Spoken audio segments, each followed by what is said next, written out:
Tita Angel said she'll come back for me. Anak, hindi na siya babalik.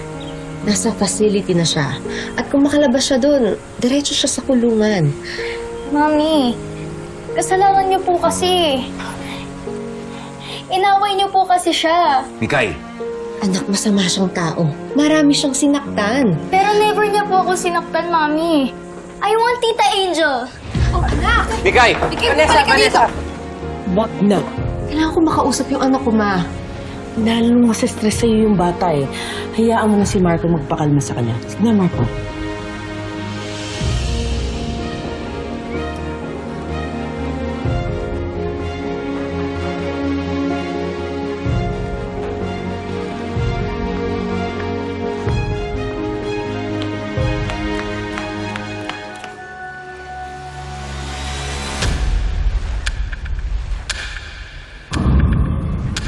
Tita Angel, ikaw po ba yan?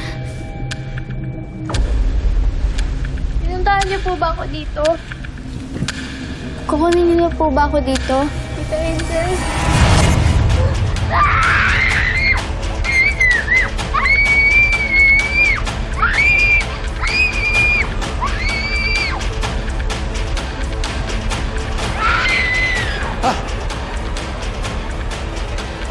Mikay! Mikay, what's wrong? Ha? Eddie, nakakanaot po. Natatakot po. Bakit? Ano nakita mo? I saw a scary woman. What? May nakita daw siya. Ano nangyari? Bakit ka sumigaw? May nakita po kasi ako eh. Doon po. Nakita po ako, nakakatakot po siya. Ha? Anong tao ah? Meron po. She's wearing a scary mask. So it's a she.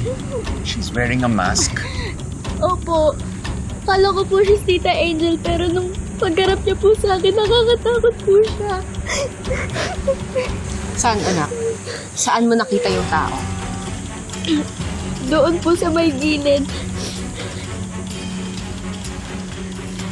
Sige na. Pupunta na kami ni Vanessa Marco. Ako muna yung bata. Sige na.